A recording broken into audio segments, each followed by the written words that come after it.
أشهد أن لا إله إلا الله وحده لا شريك له وأشهد أن محمدًا عبده ورسوله أما بعد فأعوذ بالله من الشيطان الرجيم بسم الله الرحمن الرحيم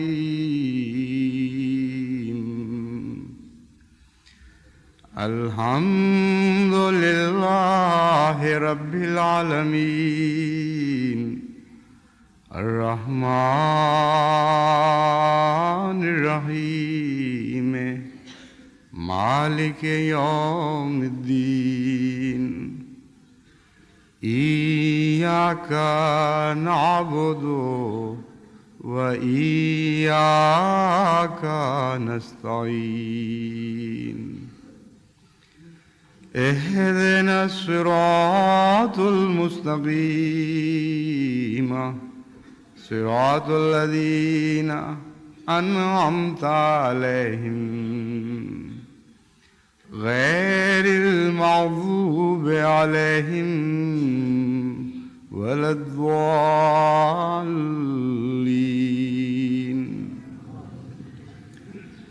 الله يعلم ما تحمل كل أنثى وما تغيض الأرحام وما تزداد وكل شيء عنده بمقدار. عالم الغيب والشهادة الكبير المتعال سواء منكم من أسر القول ومن جهر به ومن هو مستخف بالليل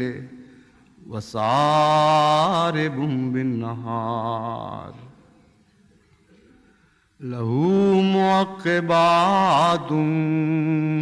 من بين يديه ومن خلفه يحفظونه من أمر الله إن الله لا يغير ما بقوم حتى يغيروا ما بأنفسهم وإذا أراد الله بقوم سوءا فلا مرد له وما لهم من دونه من وال. جن آیات کریمہ کی میں نے تلاوت کی ہے ان میں یہ مضمون بیان ہوا ہے کہ اللہ تعالیٰ اپنے بندوں کے احوال سے خوب واقف ہے اور اس بات سے بے نیاز ہے کہ وہ اونچی بات کرتے ہیں یا مخفی بات کرتے ہیں، اپنے حال کو ظاہر کرتے ہیں یا دلوں میں چھپاتے ہیں، دن کو کھل کر لوگوں کے سامنے ظاہر ہوتے ہیں یا راتوں کو چھپ کر بعض مخفی ارادوں کے ساتھ چلتے ہیں. ان کا احوال خدا پر خوب روشن ہے. وہ ان کو ان کی ماؤں کے بطون سے جانتا ہے. وہ جانتا ہے کہ ماؤں کے رحم کس چیز کو گھٹاتے ہیں اور کس چیز کو بڑھاتے ہیں. اور ان سب باتوں کے باوجود اس نے ان بندوں پر محافظین مقرر فرما رکھے ہیں جو اللہ کے اذن کے ساتھ ان کی حفاظت کرتے ہیں، ان کے آگے بھی اور ان کے پیچھے بھی. اور یہ اس لیے ہے کہ خدا تعالیٰ کسی قوم کی نعمت کو جب انہیں عطا کر دیتا ہے تو ان سے واپس نہیں لیتا، یہاں تک کہ وہ خود اپنی حالت کو بدلتے چلے جاتے ہیں، اور پھر ایک ایسا مقام آ جاتا ہے کہ اللہ جو اس قدر رحم کرنے والا، اس قدر عفو کرنے والا، اس قدر ستاری کرنے والا ہے، وہ اس قوم کی اپنے ہاتھوں سے بدلائی ہوئی حالت کو جب اس حد تک بگڑتا ہوا دیکھتا ہے کہ وہ نعمت کے مستحق نہیں رہتے، پھر وہ اپنی نعمت کا ہاتھ ان سے کھینچ لیتا ہے۔ لیکن اتنے لمبے انتظار اور اتنے لمبے صبر اور اتنی لمبی حفاظت اور اتنے لمبے عفو اور اتنی لمبی ستاری کے بعد وَإِذَا أَرَادَ اللَّهُ بِقَوْمٍ سُوءًا فَلَا مَرَدَّ لَهُ وَمَا لَهُم مِّن دُونِهِ مِن وَالٍ، پھر جب خدا یہ فیصلہ کر لیتا ہے کہ کسی قوم کو اس کی برائی کی سزا دے، تو کوئی نہیں ہے جو خدا کے فیصلے اور اس قوم کے درمیان حائل ہو سکے۔ وَمَا لَهُم مِّن دُونِهِ مِن وَالٍ، خدا سے بچانے والا پھر کوئی نہیں۔ ان آیات میں جو بکثرت مضامین بیان ہوئے ہیں،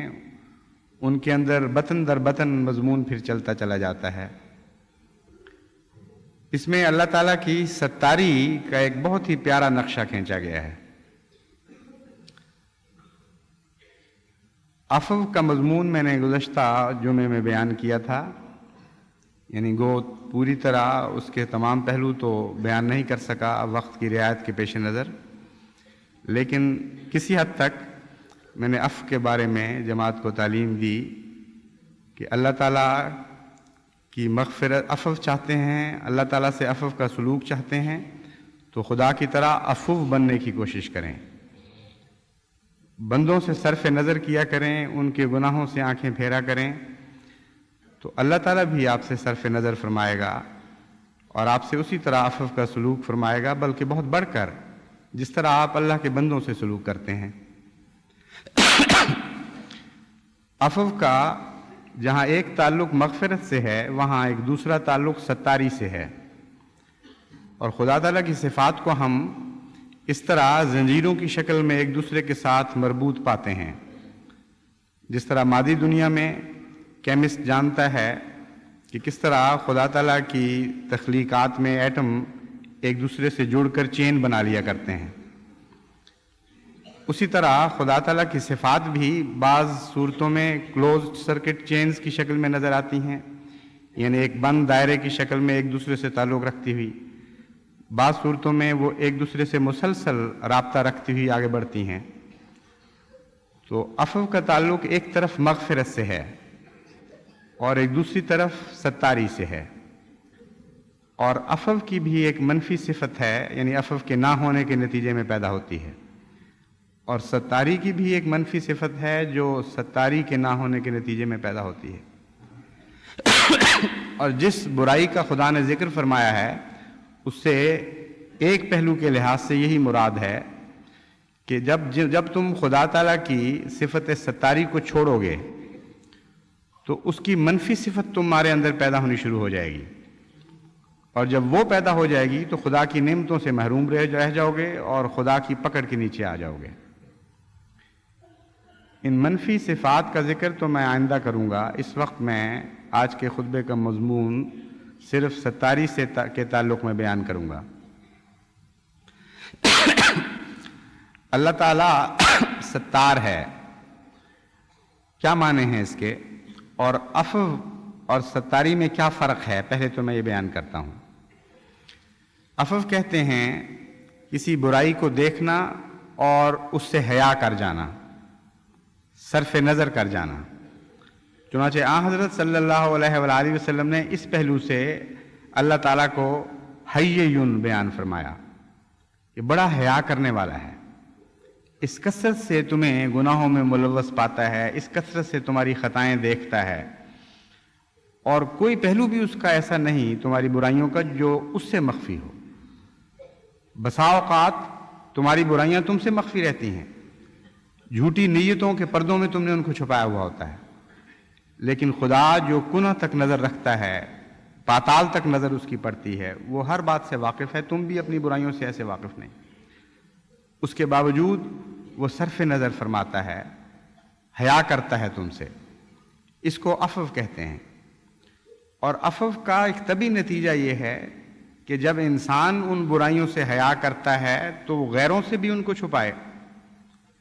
یہ تو عفو نہ ہوگی کہ خود تو کسی کی برائیوں سے صرف نظر کرے اور غیروں پر ان کو ظاہر کرنا شروع کر دے۔ اس لیے ستاری عفو کا ایک طبی نتیجہ ہے۔ جن بندوں سے اللہ تعالیٰ حیا فرماتا ہے ان کی پھر ستاری بھی کرتا ہے اور آگے لوگوں سے ان کو محفوظ رکھتا ہے۔ چنانچہ یہاں جو حفاظت کا مضمون بیان فرمایا، لہو معقبات من بین یدیہ ومن خلفہ یحفظونہ من امر اللہ، اس میں حفاظت کے دوسرے معنی کے علاوہ ایک یہ معنی بھی ہے کہ سب کچھ جاننے کے باوجود اس نے ایسے کارندے مقرر فرما رکھے ہیں جو بنی نوع انسان کے عیوب کو غیروں پر ظاہر ہونے سے روکتے رہتے ہیں، اور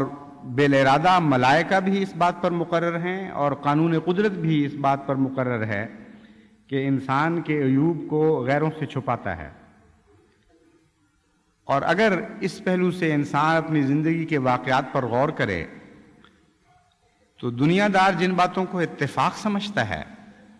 کہ جی ہم نے اپنی چالاکی سے اتفاق سے بچ گئے یا اپنی چالاکی سے بچ گئے،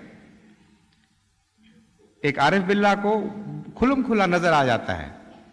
کہ یہ محض اللہ تعالیٰ کی ستاری تھی کہ اس نے میرے اوپر پردے ڈھانپ دیے، میرے عیبوں کو غیروں کی نظر سے بچا لیا، ورنہ میری حماقتیں، میری غفلتیں ایسی تھیں کہ اس کے نتیجے میں دنیا پر میرے عیب ظاہر ہوتے تو بعید نہ تھا۔ یہ محض ستاری ہے اور بالارادہ ستاری ہے، کوئی اتفاقی واقعہ نہیں ہے، ایک تصرف الہی ہے جس کے نتیجے میں میرے عیب غیروں سے ڈھانپے گئے۔ اس کو کہتے ہیں ستاری۔ تو عفو کا ایک طبی نتیجہ ہے ستاری، اور اللہ تعالیٰ اس طرح ستاری فرماتا ہے کہ ایک تو قانون قدرت ہے جو از خود جاری و ساری ہے، چنانچہ بعض ٹرانسپیرنٹ چیزیں اس نے پیدا کیں جن سے نظریں آر پار ہو جاتی ہیں، اور بعض ایسی ٹھوس چیزیں جن سے نظر گزر نہیں سکتی، اور انسان طبعاً از خود ان چیزوں کو جن سے نظریں آر پار ہو جاتی ہیں نمائش کے لیے استعمال کرتا ہے۔ اپنی اچھی چیزیں جہاں رکھتا ہے وہاں شیشے کے کور آگے سے لگا دیتا ہے، جس طرح دکانیں سجی ہوئی یورپ میں آپ نے دیکھی ہوں گی یا پاکستان کے بڑے شہروں میں بھی، وہاں شیشہ استعمال کیا جاتا ہے۔ جہاں گند ہوتے ہیں ان کو وہاں ایسی چیزیں استعمال کی جاتی ہیں جن سے نظر آر پار نہ جائے۔ اگر ہر چیز شفاف خدا بنا دیتا تو کچھ بھی بعید نہ تھا اور اس کے قبضہ قدرت میں تھا، لیکن پھر انسان کے اتنے عیب ایک دوسرے پر ظاہر ہوتے کہ یہ ساری دنیا شیشے کی دیواروں کی دنیا بن جاتی۔ پھر دن ہے اور رات ہے، جیسا کہ خدا تعالیٰ نے ان آیات میں ذکر فرمایا، راتیں بہت سی عیب چھپا دیتی ہیں۔ اندھیرا جہاں ایک منفی طاقت ہے وہاں اس لحاظ سے ایک مثبت چیز بن جاتا ہے کہ بہت سے عیوب کو ڈھانپنے کا موجب بن جاتا ہے۔ تو ایک تو عام قانون ہے، دوسرا ستاری میں ایک بالارادہ قانون جاری ہے، اور اس بالارادہ قانون کے متعلق بہت سی تفاصیل حضرت اقدس محمد مصطفیٰ صلی اللہ علیہ وآلہ وسلم نے بیان فرمائیں۔ صفات باری تعالیٰ کا مضمون تو بہت وسیع اور دلچسپ ہے، لیکن اس کا ایک اصولی پہلو ہمیں ہمیشہ مد نظر رکھنا چاہیے، ورنہ ہم صفات باری تعالیٰ کے مضمون کو سمجھ نہیں سکیں گے۔ وہ یہ ہے کہ خدا تعالیٰ کی صفات لامحدود اور لامتناہی ہیں، اور یہ ناممکن ہے غیر اللہ کے لیے کہ کامل طور پر اپنے خدا کی کسی صفت کا مظہر بن سکے۔ جب ہم کہتے ہیں فلاں کامل مظہر ہے تو مراد یہ ہے کہ اللہ تعالیٰ نے بشر کو جو استعدادیں بخشی ہیں ان استعدادوں کے منتہا تک وہ پہنچ گیا، اور صفات باری تعالیٰ انسان میں ڈھل کر جو رنگ اختیار کر سکتی ہیں اس کو اس نے درجہ کمال تک پہنچا دیا۔ بس آن حضرت صلی اللہ علیہ وآلہ وسلم ان معنوں میں اللہ کے مظہر اتم ہیں کہ اللہ تعالیٰ نے آپ کو جو استعدادیں عطا کیں، اول وہ تمام بنی نوع انسان کی استعدادوں سے بڑھ کر تھیں، اور جتنا بڑا برتن تھا اتنی بڑی محنت درکار تھی اس کو بھرنے کے لیے۔ یہاں استعدادوں کے بڑھانے کا یہ مطلب نہیں ہے کہ باقی لوگوں پر سے ان پر کم ذمہ داری عائد کی گئی. حضرت صلی اللہ علیہ وآلہ وسلم کی استعدادوں کو بڑھانے کا مطلب یہ ہے کہ سارے بنی نوع انسان سے زیادہ محنت آپ کو کرنی پڑی، سارے بنی نوع انسان سے زیادہ ذمہ داریاں آپ کی بڑھ گئیں، کیونکہ جتنا بڑا برتن ہو اتنی محنت اتنی کوشش سے بھرا جاتا ہے. اور اس کے باوجود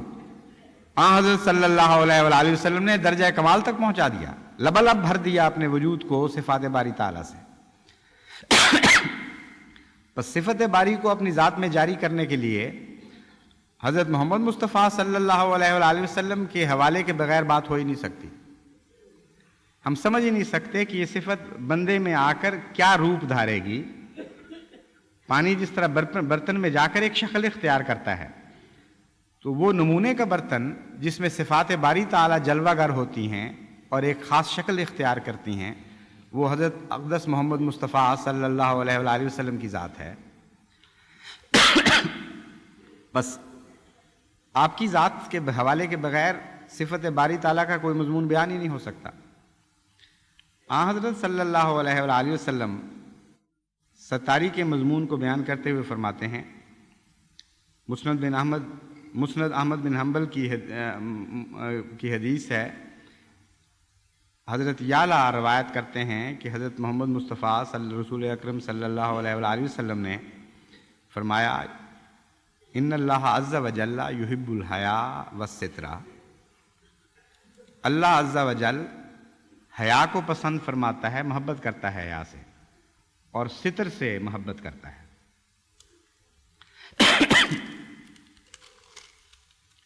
پھر حضور اکرم صلی اللہ علیہ وآلہ وسلم کے متعلق سنن ابی داؤد میں حضرت معاویہ روایت کرتے ہیں کہ میں نے حضرت صلی اللہ علیہ وآلہ وسلم کو یہ فرماتے ہوئے سنا کہ اگر تو لوگوں کی کمزوریوں کے پیچھے پڑے گا تو انہیں بگاڑ دے گا یا ان میں بگاڑ کی راہ پیدا کر دے گا. اس لیے عفو سے ہی کام نہ لے بلکہ ستاری سے کام لے. ان کی کمزوریوں کو ہوا نہ دے بلکہ ان کمزوریوں پر پردہ ڈھانپ. پھر صفوان بن یعلا کی ایک روایت ہے مسند احمد میں، وہ کہتے ہیں کہ حضور اکرم صلی اللہ علیہ وآلہ وسلم نے فرمایا، ان اللہ عز و جل حی ستیر فاذا اراد احدکم ان یغتسل فلیتوار بشیء. کہ حضرت صلی اللہ علیہ وآلہ وسلم نے فرمایا کہ اللہ عز و جل بہت حیا کرنے والا ہے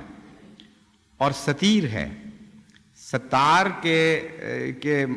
معنی اور ستیر کے معنی ملتے تو ہیں لیکن ان کے اندر فرق ہیں. ستیر صفت مشبہ بالفعل ہے جس کا معنی ہے کہ ایک مسلسل سطر کا سلوک بغیر روک کے بغیر توڑ کے جاری و ساری ہے اس کی ذات میں. اور جن قوانین کا میں نے ذکر کیا ہے وہ بھی ستیر کی علامت ہیں. کسی امر واقعہ پر، کسی لغزش پر فعلاً خدا کا ستاری کرنا یہ ستار سے تعلق رکھنے والی بات ہے، لیکن ایک جاری و ساری قانون کے طور پر بندوں کی حفاظت فرمانا اور ان کو غیر کی آنکھ سے محفوظ رکھنا یہ زیادہ تر ستیر سے تعلق رکھتا ہے. فرمایا کہ تم بھی صرف اپنے اندرونے کے سطر نہ ڈھانکا کرو، اپنے ظاہر کے سطر بھی ڈھانکا کرو. اور اسلام کی جتنی تعلیم بدن کو ڈھانپنا، حیا کرنا، اس مضمون میں مردوں اور عورتوں کے متعلق جو تفصیلی تعلیم ملتی ہے اس کا سب کا تعلق اللہ تعالیٰ کی صفت ستاری سے ہے، یعنی بحیثیت ستیر وہ یہ احکام جاری فرماتا ہے.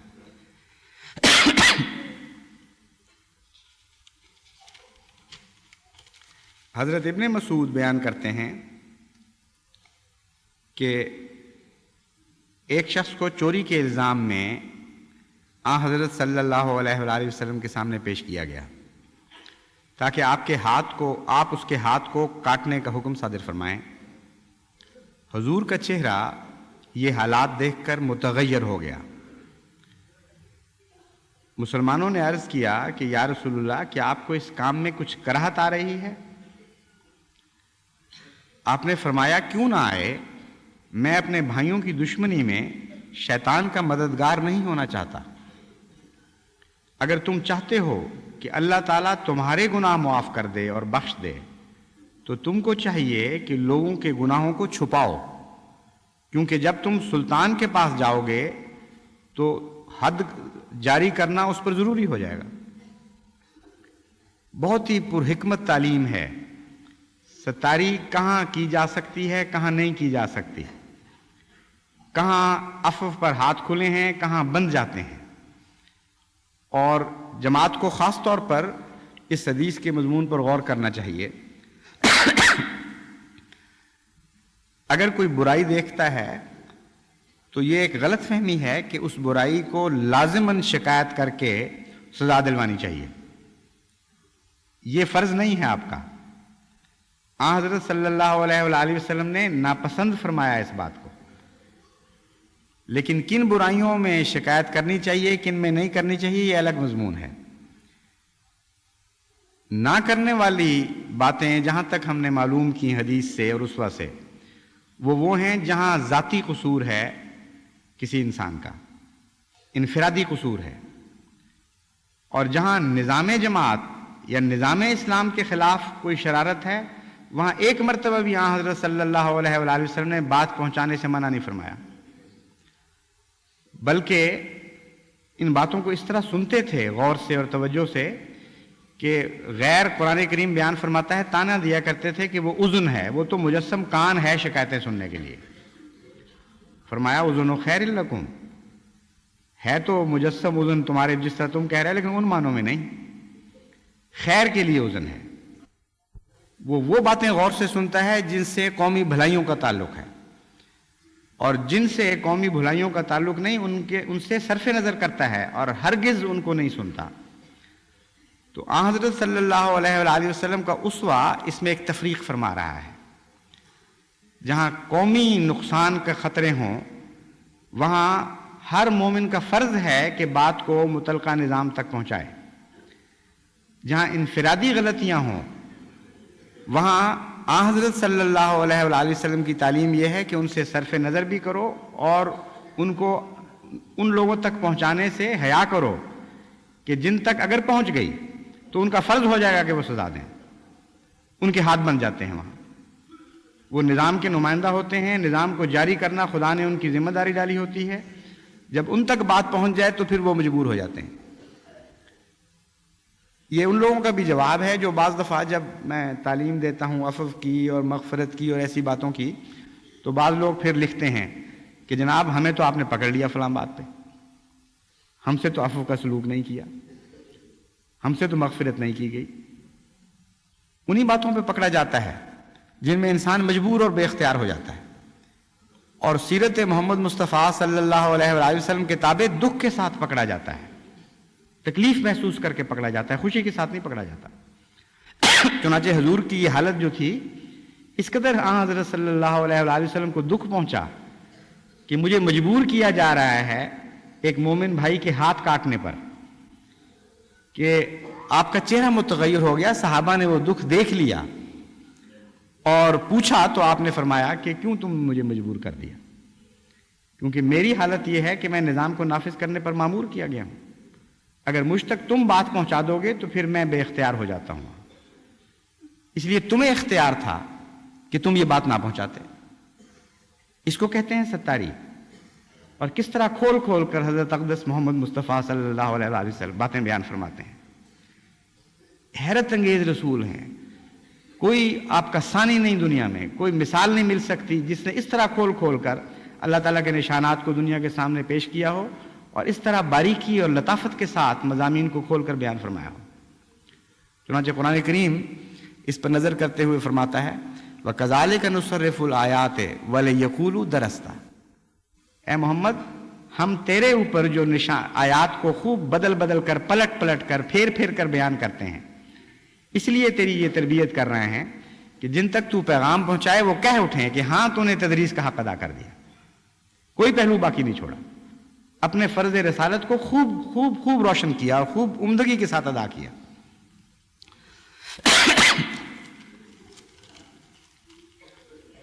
حضور صلی اللہ علیہ وآلہ وسلم سے متعلق ابن عباس بیان کرتے ہیں، اور یہ سنن ابن ماجہ کی حدیث ہے فرمایا من ستر عورت اخیہ المسلم ستر اللہ عورتہ یوم القیامہ ومن کشف عورت اخیہ المسلم کشف اللہ عورتہ حتی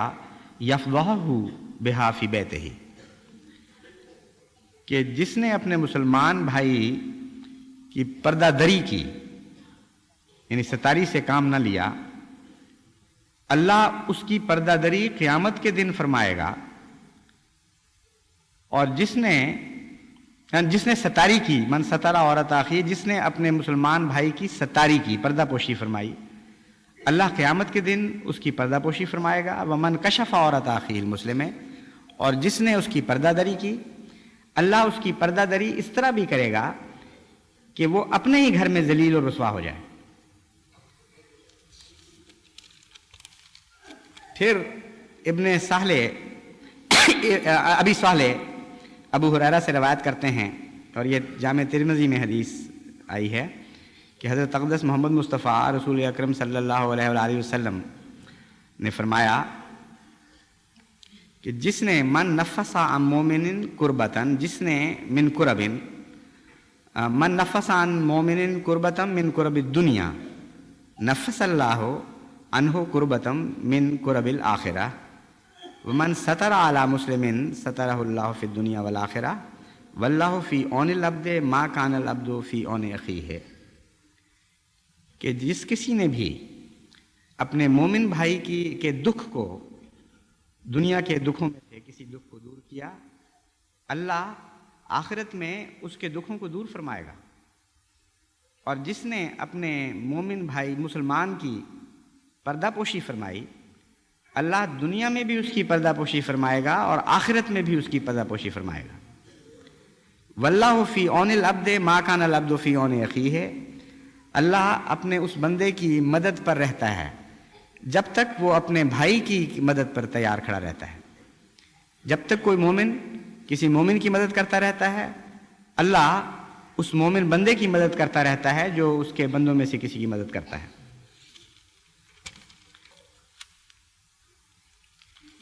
ایک بہت ہی پیاری حدیث اس مضمون میں یہ ہے،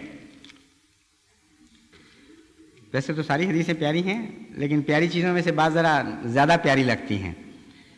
اور جس صحابی نے یہ روایت کی ہے، جس صحابی سے یہ روایت ہے، اس نے بھی خاص انداز سے اس کو پوچھا ہے۔ ان صفوان ابن محرز ان رجلا سأل ابن عمر کیف سمعت رسول اللہ صلی اللہ علیہ وسلم یقول فی النجوى، کہ حضرت کہ صفوان بن محرز بیان کے متعلق روایت آتی ہے، یا ان سے روایت ہے کہ انہوں نے دیکھا ایک شخص کو جو حضرت ابن عمر سے سوال کر رہا تھا، اور اس نے سوال یہ کیا کہ وہ ذرا مخفی سر والی بات کے متعلق تو روایت بیان کریں، وہ کیا بات تھی کہ جس میں سرگوشی کے لہجے میں کوئی بات ہوئی تھی، کوئی ذکر ملتا ہے، وہ ہمیں بھی سنا دیں۔ تو اس پر حضرت ابن عمر نے بیان کیا کہ حضرت صلی اللہ علیہ وآلہ وسلم نے راز اور سرگوشی کے انداز میں فرمایا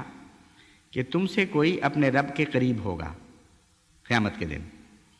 یہاں تک کہ وہ اپنا سایہ رحمت اس پر ڈالے گا، پھر فرمائے گا تو نے فلاں فلاں کام کیا تھا، وہ کہے گا ہاں میرے رب، پھر کہے گا فلاں فلاں کام بھی کیا تھا، وہ اقرار کرے گا کہ اے اللہ مجھ سے یہ بھی سرزد ہوا تھا۔ اللہ تعالیٰ فرمائے گا میں نے اس دنیا میں بھی تیری کمزوریوں کی پردہ پوشی کی تھی، آج قیامت کے دن بھی تیری پردہ پوشی کرتا ہوں۔ کیسا پیارا انداز ہے حضرت اقدس محمد مصطفیٰ صلی اللہ علیہ وآلہ وسلم کا، خدا کی ستاری کی بات کر رہے ہیں، اور وہ بات بیان فرما رہے ہیں جو اللہ نے ڈھانپ کر بڑے پیار سے اپنے کسی بندے سے کی ہے، اور خود بھی سرگوشی کے انداز میں باتیں کر رہے ہیں، ہلکی آواز میں، ایک دبی دبی سی آواز میں بڑے پیار سے صحابہ کو یہ راز کی خبر سنا رہے ہیں کہ میں نے اللہ سے یہ پیاری بات سنی ہے اور میں تم تک پہنچاتا ہوں کہ قیامت کے دن خدا اس قسم کا معاملہ بھی فرمائے گا۔ تو وہ شخص جو وہ بندہ بننا چاہتا ہے جس بندے کا اس حدیث میں ذکر ہے،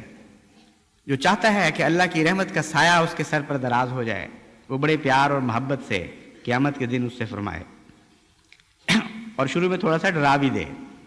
کہ تو نے یہ کام کیا تھا، لیکن اس رنگ میں کہے کہ اس یوم حشر میں وہ کوئی اور نہ سن رہا ہو۔ اسی سے پتہ چلتا ہے کہ ڈرانے کے لیے نہیں بلکہ ایک پیار کے انداز میں مغفرت کے اظہار کے طور پر بات ہو رہی ہے۔ چنانچہ پوچھے کہ اے بندے تو نے یہ بھی کیا تھا، یہ بھی کیا تھا، یہ بھی کیا تھا، اور وہ اقرار کرتا چلا جائے، اور پھر فرمائے کہ میں دنیا میں بھی تیری ستاری کیا کرتا تھا، آخرت میں بھی تیری ستاری کروں گا۔ لیکن دنیا میں کن کی ستاری کرتا ہے، یہ مضمون پہلے حضور صلی اللہ علیہ وآلہ وسلم بیان فرما چکے ہیں۔ ان کی نہیں کرتا جو اپنے بھائیوں کی ستاری نہیں کرتے، ان کی پردہ دری کرتا ہے جو اپنے بھائیوں کی پردہ دری کرتے ہیں، ان کو گھروں میں بھی اپنے رسوا اور ذلیل کر دیتا ہے اور باہر بھی رسوا اور ذلیل کر دیتا ہے۔ اس لیے وہ بندے تو یہاں مراد نہیں ہیں۔ اگر آپ وہ بندہ بننا چاہتے ہیں تو اپنے بھائیوں سے مغفرت کا سلوک کریں اور ستاری کا سلوک کریں۔ مغفرت تو وہ معاملات ہیں جن میں آپ کا ذاتی بخشش کا معاملہ ہے، آپ کا گناہ ہے، آپ بخشش کر سکتے ہیں یا نہیں کر سکتے، یہ الگ بحث ہے، لیکن ستاری کو اپنائیں، کیونکہ ستاری کے نتیجے میں اللہ کی ستاری اس دنیا میں بھی حاصل ہوگی اور اس دنیا میں بھی حاصل ہوگی۔ آخر پر اس مضمون پر میں حضرت اقدس مسیح موعود علیہ السلام کے 2 اقتباس پڑھ کر اس خطبے کو ختم کرتا ہوں۔ آپ نے فرمایا، انسان کے ایمان کا بھی کمال یہی ہے کہ تخلق بے اخلاق اللہ کرے، کہ اللہ کے اخلاق کے رنگ میں اپنے اخلاق رنگین کر دے، یعنی جو اخلاق فاضلہ خدا میں ہیں اور صفات ہیں ان کی حتی المقدور اتباع کرے اور اپنے آپ کو خدا تعالیٰ کے رنگ میں رنگین کرنے کی کوشش کرے۔ مثلا خدا تعالیٰ میں عفو ہے، انسان بھی عفو کرے، رحم ہے، انسان بھی رحم کرے، حلم ہے، انسان بھی حلم کرے، کرم ہے، حلم ہے، کرم ہے، انسان بھی رحم کرے، حلم کرے، لوگوں سے کرم کرے۔ خدا تعالیٰ ستار ہے،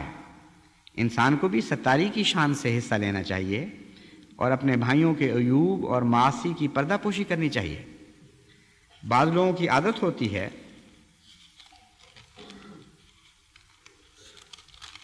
اور ایسے بہت سے لوگ ہیں،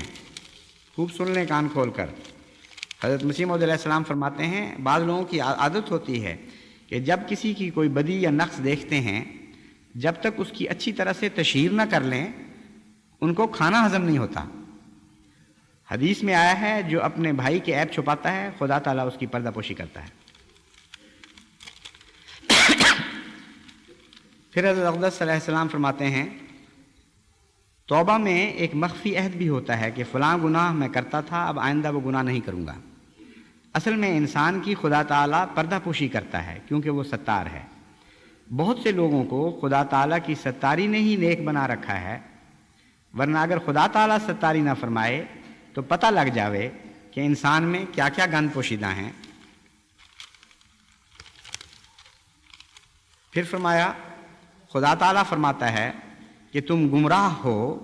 پر جسے میں ہدایت دوں، تم سب اندھے ہو مگر وہ جس کو میں نور بخشوں، تم سب مردے ہو مگر وہی زندہ ہے جس کو میں روحانی زندگی کا شربت پلاؤں۔ انسان کو خدا تعالیٰ کی ستاری ڈھانکے رکھتی ہے، ورنہ اگر لوگوں کی اندرونی حالت اور باطن دنیا کے سامنے کر دیے جائیں تو قریب ہے کہ بعض کے قریب تک بھی جانا پسند نہ کریں۔ خدا تعالیٰ بڑا ستار ہے، انسانوں کے عیوب پر ہر ایک کو اطلاع نہیں دیتا، بس انسان کو چاہیے کہ نیکی میں کوشش کرے اور ہر وقت دعا میں لگا رہے۔ بس پیشتر اس کے کہ عفو اور ستاری سے ہماری بے اعتنائی اور بے پرواہی ہمیں اس مقام تک پہنچا دے جس مقام کے متعلق اللہ تعالیٰ کا یہ فیصلہ ہے کہ وَإِذَا أَرَادَ اللَّهُ بِقَوْمٍ سُوءًا فَلَا مَرَدَّ لَهُ وَمَا لَهُم مِّن دُونِهِ مِن وَالٍ، کہ اللہ تعالیٰ جب فیصلہ یہ کر لیتا ہے کہ کسی قوم نے میری حسنات کو چھوڑ دیا اور برائیوں نے ان کے اندر راہ پالی اور اس مقام تک پہنچ گئی ہیں کہ اب نعمت میں ان سے کھینچ لوں، پھر جب خدا سزا دینے کا فیصلہ کرتا ہے تو اس سزا سے دنیا میں کوئی کسی کو بچا نہیں سکتا۔ تو ہم نے تو ساری دنیا کو اس سزا سے بچانا ہے، اس لیے بہت کوشش کریں اور بہت محنت کریں۔ یہ چیزیں ایسی نہیں ہیں جو تکلیف دینے والی ہوں، یہ دونوں صفات ایسی ہیں جو لطف دینے والی ہیں۔ کتنا نادان ہے وہ شخص جو ان لطفوں سے بھی محروم رہے اور اللہ کی رحمت سے بھی محروم ہو جائے۔ پتہ نہیں کس نادان نے کسی کو کیا یہ سوجھا دیا ہے کہ پردہ دری میں مزہ ہے۔ جو ستاری میں مزہ ہے، پردہ دری تو اس کے پاسنگ کو بھی نہیں پہنچ سکتی۔ پردہ دری تو ایک گندی لذت ہے جس کی سردردیاں ساتھ لگی ہوئی ہیں، فساد ہے معاشرے کا، دکھ پھیلانے والی بات ہے، آپ ملوث کرنے والی بات ہے اپنے آپ کو دکھوں میں، اور پردہ دری کرنے والے کے خلاف پھر اور بھی لوگ پڑ جاتے ہیں۔ خام خواہ کے جھنجٹ ہیں مصیبت کے، جس کا نام جاہلوں نے لذت رکھ لیا ہے۔ جو ستاری کا مزہ ہے وہ بالکل اور مزہ ہے۔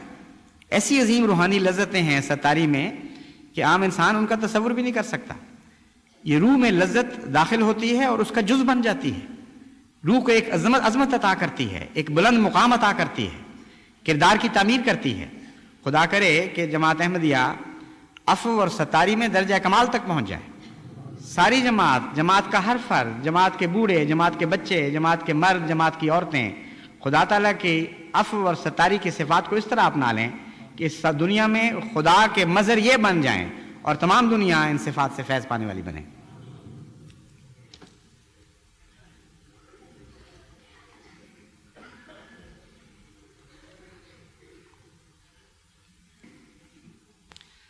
الحمدللہ نحمدہ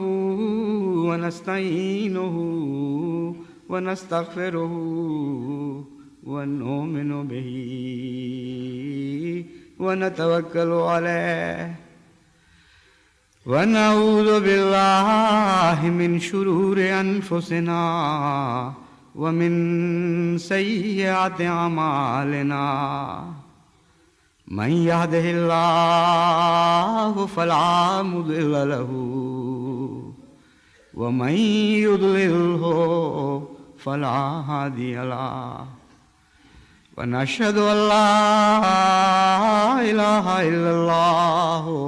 وحده لا شريك له ونشهد أن محمدا عبدہ ورسولہ۔ گزشتہ جمعہ میں نے ایک دعا کی تحریک کی تھی، اسے بھولیں نہیں۔ یہ بہت ہی بے صبری ہوگی اور بلکہ گستاخی ہوگی اور کبر اور انانیت ہوگی کہ ایک ہفتہ کی دعا کے بعد لوگ یہ سوچنے لگیں کہ اللہ نے قبول نہیں کی، اس لیے اب چھوڑ دو اس بات کو۔ ایسے بزرگوں کے ذکر بھی ملتے ہیں کہ مدتیں گزار دی انہوں نے، عمر کا ایک حصہ گزار دیا دعائیں کرتے ہوئے، اور خدا تعالیٰ نامنظوری کی اطلاع دیتا تھا ان کو، اور وہ صبر سے قائم رہے، یہاں تک کہ بالآخر اللہ تعالیٰ نے ان کی اس سارے عرصے کی تمام دعائیں قبول فرما لیں۔ اس لیے بندہ بنیں، بندگی کے ساتھ دعا کرنے کی عادت ڈالیں اور عجز اور انکساری کے ساتھ۔ مالک وہ ہے جب چاہتا ہے تو حیرت انگیز طور پر قبول فرما کر ہمارے دلوں کو خوشی سے بھر دیتا ہے، اور جب نہیں چاہتا تو ہمیں بتاتا ہے کہ میں مالک ہوں، تم بندے ہو، عجز اور بندگی کے مقام پر قائم رہو۔ اس لیے دعا نہیں چھوڑنی رحمت باری کے لیے، بارش کے لیے، اور جیسا کہ میں نے کہا تھا صرف اپنے ملک کے لیے نہ کریں۔ افریقہ کی حالت بہت ہی دردناک ہے۔ رات بھی BBC کی خبروں میں نے سنا کہ آدھا افریقہ بھوک سے مرنے کی راہ دیکھ رہا ہے، گویا کہ یعنی افریقہ کی آدھی آبادی کے متعلق اب ماہرین کا کوئی خطرہ درپیش ہو گیا ہے کہ یہ بھوک سے مر جائیں گے اگر اب بارشیں نہ ہوئیں تو۔ بہت شدید حالت ہے تکلیف کی، اور ہزارہا بلکہ لاکھوں جانور بھوک سے مر چکے ہیں وہاں، اور بعض علاقوں میں پنجر کے پنجر پڑے ہوئے نظر آتے ہیں۔ اس لیے بہت درد سے دعائیں جاری رکھیں۔ جب دوسروں کا درد کریں گے تو اللہ آپ پر بھی زیادہ رحمت فرمائے گا۔ تو ان دعاؤں کو نہیں بھولنا، نہیں چھوڑنا، یہاں تک کہ اللہ تعالیٰ اپنے فضل نازل فرمائے۔ اور جیسا کہ میں نے تحریک کی تھی، عربوں کو بھی اپنی دعاؤں میں خصوصیت سے یاد رکھیں، اور اس دعا کو بھی بالکل نہیں چھوڑنا یہاں تک کہ اللہ تعالیٰ کے فضل نازل ہوں۔ عباد اللہ رحمکم اللہ، ان اللہ یامر بالعدل والاحسان وایتاء ذی القربی وینہی عن الفحشاء والمنکر والبغی یعظکم لعلکم تذکرون۔ اذکروا اللہ یذکرکم وادعوہ یستجب لکم ولذکر اللہ اکبر۔